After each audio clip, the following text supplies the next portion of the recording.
Hi, Wayne. How are you? Oh. So you wouldn't believe what I have here. What is it? Oh. It's a whistle. It's a Polar Okay. Express whistle. Oh, yes. Yeah. I know. And Yep. this gave me the thought to talk with you about carving and whittling. Oh. Now I know that there's a difference between the two, but this is a very simple whistle that is kind of fun for kids. But Wayne does some much more intricate carvings, and we're going to talk about that today. So today in my backyard, we're here with Wayne Miller. And Wayne, how long have you been doing this? Carving? Yeah. Since Boy Scouts. Boy Scouts. So that's, I was on YouTube the other day. Decades and decades. Yeah. Plus years. Yeah. So it's like breathing. Yeah. Yeah. Yeah, that's great.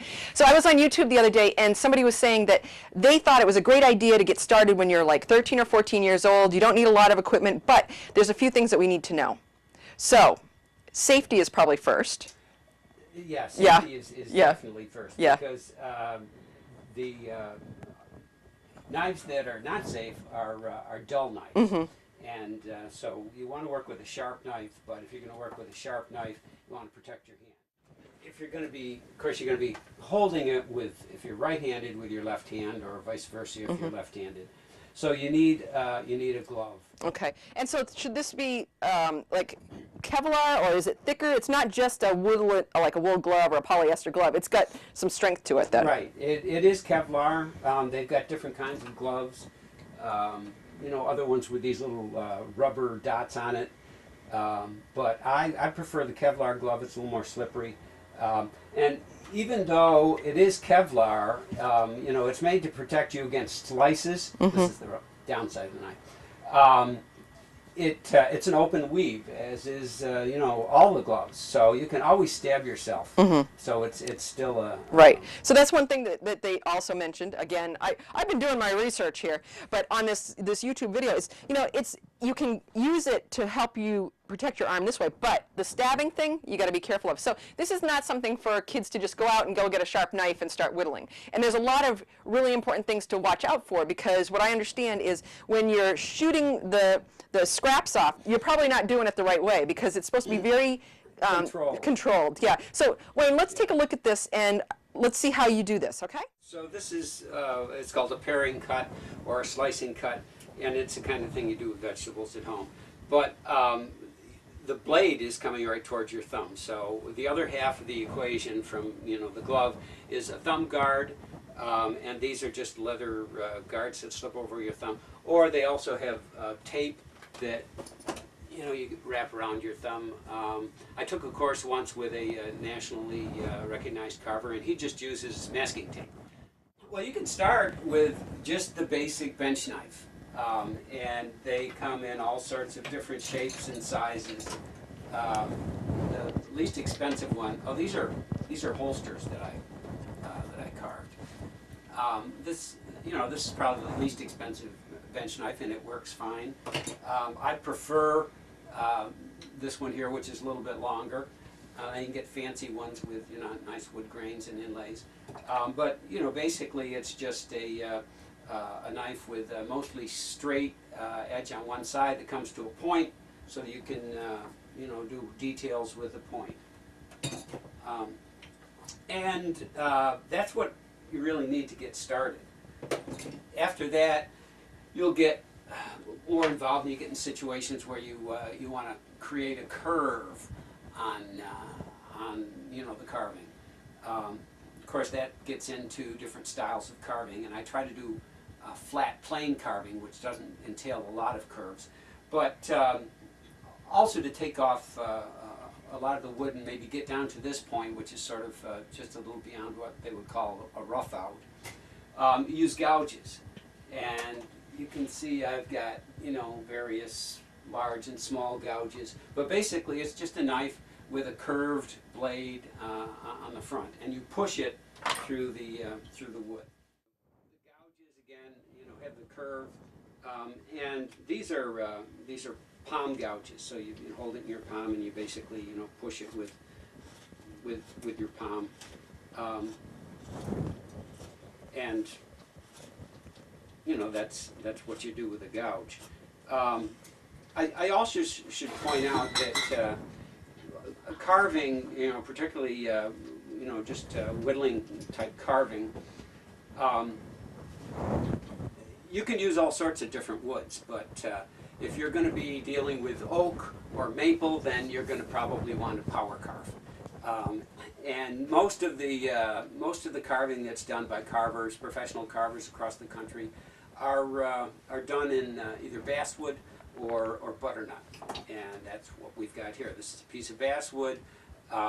Basswood is it's a hardwood, but it's one of the lightest hardwoods, and you can tell just easily how hard wood is just by using your fingernail. If you can put a mark in it with your fingernail, you know it's a fairly you know, soft wood to carve. Try doing that with oak, and you know, nothing will happen. Also, basswood takes color well, takes, you know, stains and paints well. There's not a lot of obvious grain to basswood, so that's why it usually gets painted. Butternut is one of my favorite woods. It's a beautiful color, naturally, it looks like. And yeah, because the grain is so prominent, there's still a lot of butter. Well, in fact, the Monadnock region has got both basswood trees and butternut trees. Most of the basswood that I use there's a picture of basswood with a bark on it. This came from a tree up in Surrey that a guy took down. And butternut trees, there's butternut trees just down south of us in Swansea that I've gotten some butternut from. So it's nice to be able to use trees which are native to the region. But butternut is just so pretty because of the grain. And it's just a shame when you get it done to paint over that. You know, you put some light, not even stain, just some light finish on it, and it really brings out the grain. You know, one thing that I've done a lot of, and I'd like to do, we got a wizard, our stick wizards. This is just a 1x1 piece of basswood, and you know, that I would call whittling, where you just, you know, take a stick and put a face on the end of it. When you get into something a little more, you know, complicated like this, or like this is going to be a wizard, you know, holding a crystal ball. Yeah, here's some more of the well, I call them wizards, but it can be Santa Claus or whatever. Well, they started being called wizards because you could stick, they're all pointed, you could stick them in a potted plant, and as a wizard it protects the plant against all sorts of infectious diseases. Frequently I'll cut out, you know, pictures of faces. Faces more than anything else really inspire me to carve. A lot of the stuff I do is, you know, is what they call caricature carving, and you sort of exaggerate some of the features. So in a caricature, the guy may have a big nose or big ears or whatever, but you know, every face is different, and I'd love to get to the point where I could actually do you know, carvings of people that you actually recognized who it was. That's a level I haven't reached yet. Okay, so we're going to turn this into a wizard. You're going to make, now that's what they call a stop cut. The stop cut is usually perpendicular to the grain of the wood, and the area above that's going to be his nose. See, so we make a stop cut, and then we make you know, a paring cut up to the stop cut. So, you know, if we were going to get started making a wizard, that would be the start. And then he's got to have a brow, and about there is where his, you know, his wizard hat is going to come down. So we make another stop cut. We'd want to make this all the way around because the hat, you know, goes all the way around the wizard.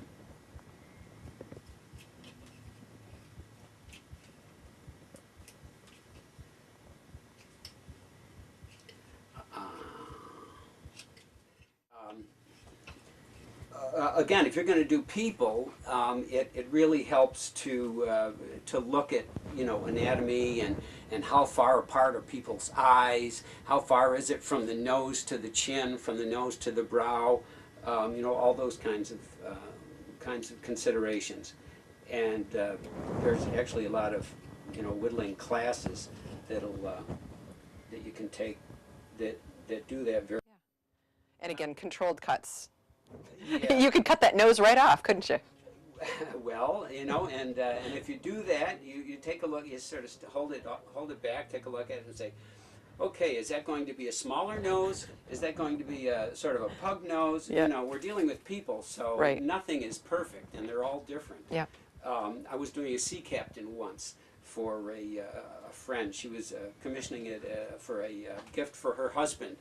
And in the roughing out stages, where you've just got a square piece of wood and you draw on the piece of wood, you know, what the carvings are going to be, and then you take it, I take it to a bandsaw and just cut off the rough section so it blocks it out.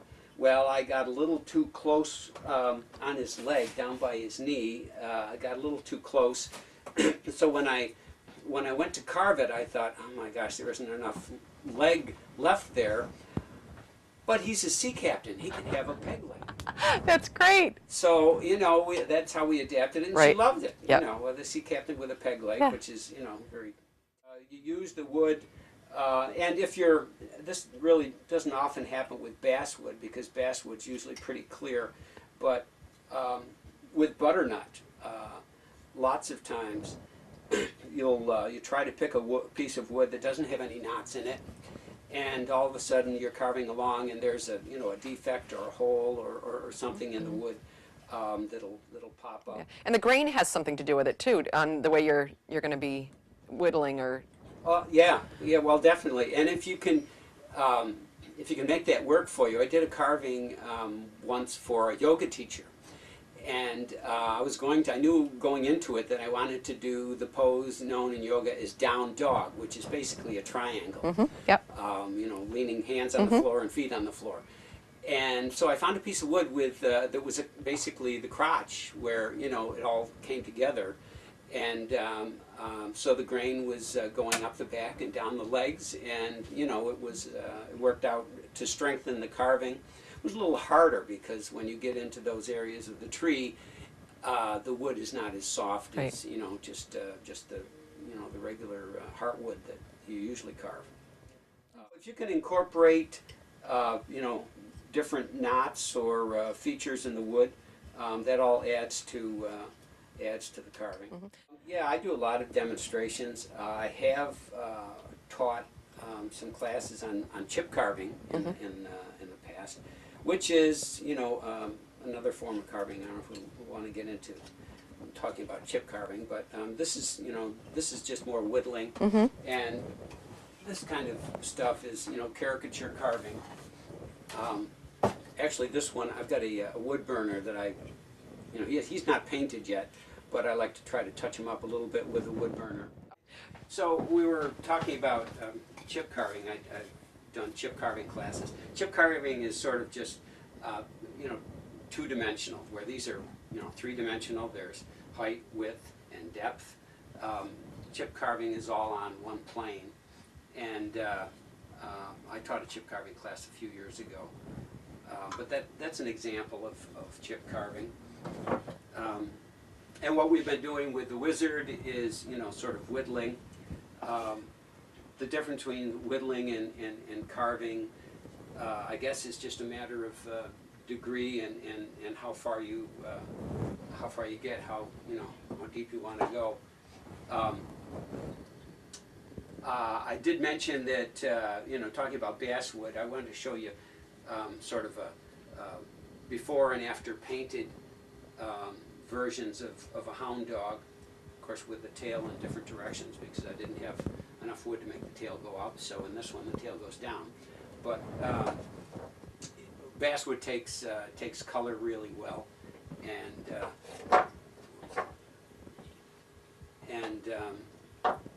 this is an example of something you can do with butternut. Actually, another feature of butternut is typically butternut, if the tree is an older butternut tree, is very prone to wood borers. So butternut will often get holes in it, more so than most other trees. And so this is a holy cow.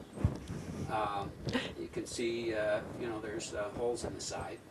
And also, I don't know if you can see the grain on this one, but this was particularly difficult. Actually, you know, the core of the tree goes right down through the center, so you can see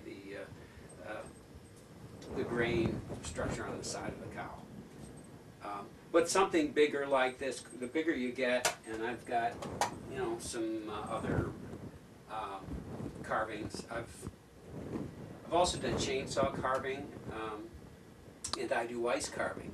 The biggest chainsaw carving I did was like a 9-foot parrot one time out of a tree that was growing through someone's deck, and the tree died because they put the deck around it, and they wanted to turn it into something tropical, so we ended up turning it into a parrot.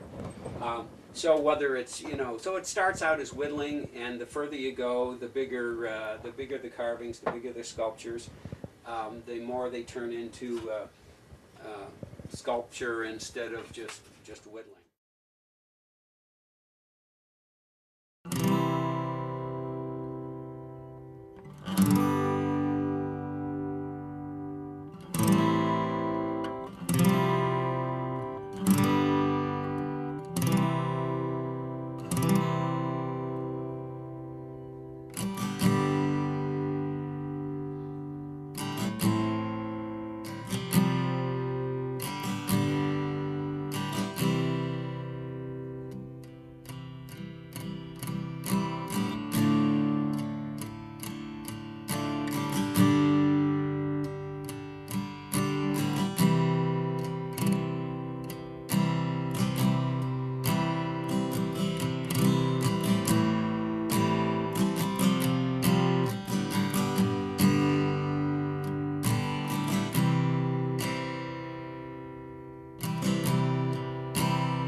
Are there places that you can purchase these tools? Because I think you can use just a regular pocket knife, but that doesn't probably give you as good a cut. But are there places around here that you can purchase them, or do you usually just go online to pick up your knives?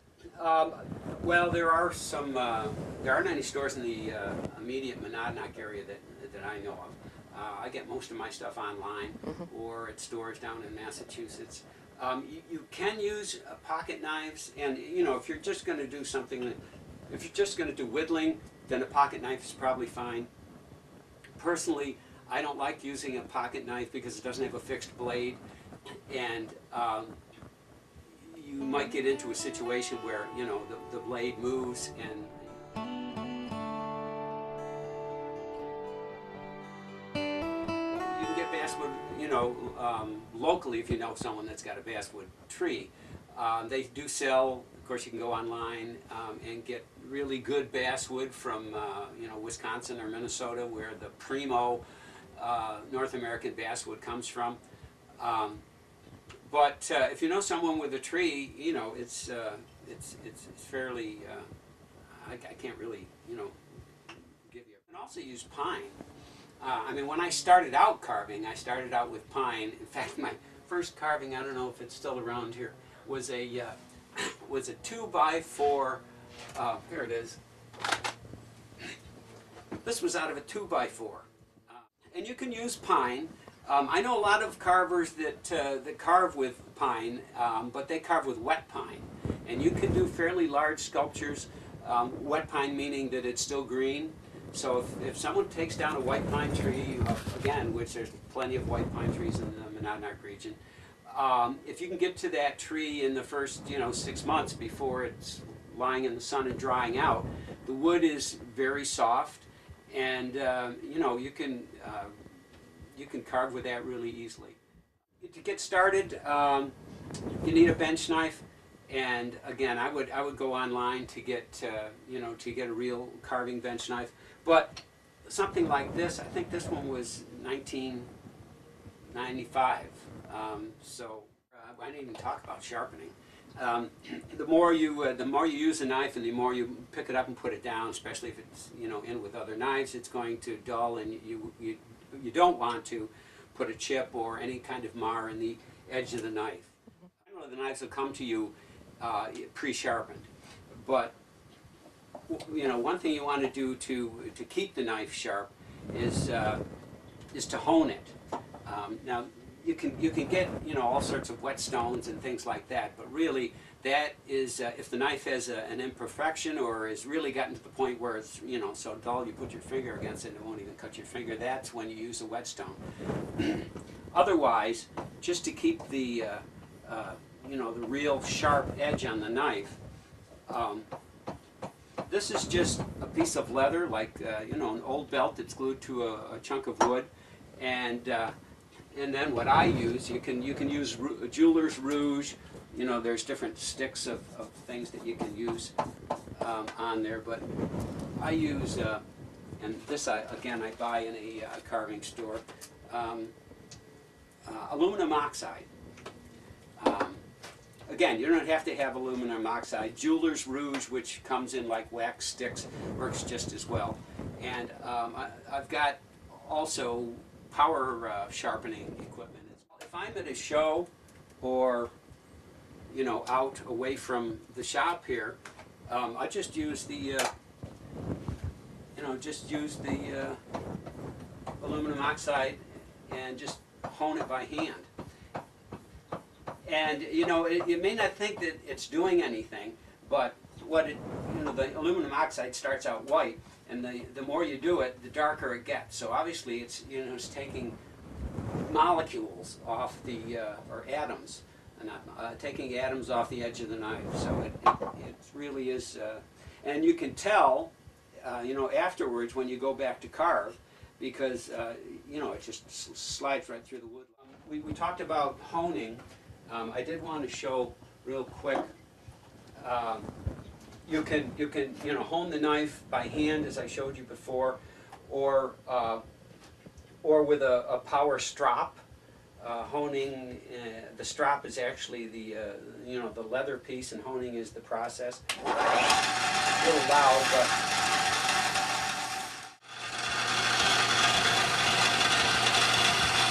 So with a power strop, it really doesn't take very long. You're just putting an edge on the knife, and the power strop will do in a couple seconds what it would take you maybe 2 or 3 minutes to do by hand. And the other machine here is for dealing with gouges. Again, the outside of the curve, so this would be the convex side of the curve, you can actually do on the strop, or the power strop, but because that's a flat surface and this is a curved surface, obviously you've got to have a different method for doing the inside.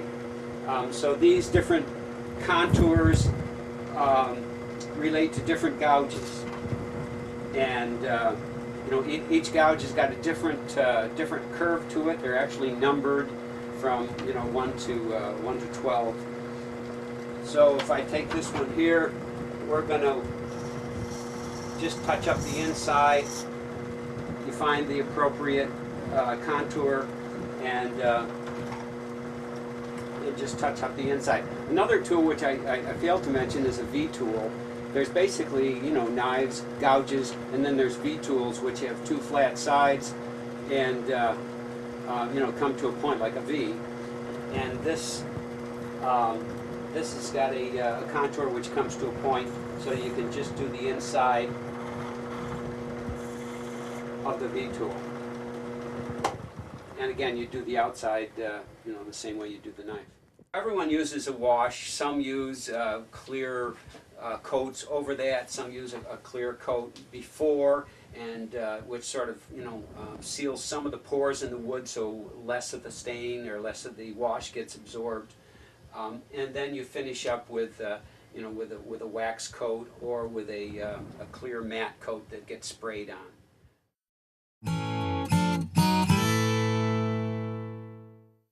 From actually upstate New York, but you know, you move and try to get more in the woods and away from the urbanization and the commercialization. And although we're getting a little of that in the Monadnock region still, I think, you know, when you take trips outside the area, you realize how good you've got it. Carving is an inexpensive, you know, hobby to have, and there's some beautiful things that you know, that you can create just with, you know, with a piece of wood and a knife and a little bit of time. Yeah, the time flies. Yeah, when I'm sitting on the bench carving, or even at a craft show or a demonstration someplace, you get into what you're doing, and before you know it, you know, 2 hours have gone by and you don't even realize it. So yeah, I'd love to have more time to carve, but you know, life has to go on too. You have other things, other obligations. So Wayne, this was really interesting today. I've learned so much, and I hope that other people will be interested in getting started with some of these things. I think I know this guy. Well, that's Hank. Hank. Yeah. Not Hank. No particular Hank. No particular Hank. That's the name that I give him. Yeah, he's nice. I like him. Yeah, I like his brushy eyebrows and his hair, too. He usually has a logo on the top of his cap. Oh, yeah? You know, whether it's John Deere or Cub Cadet, yeah. you know, and...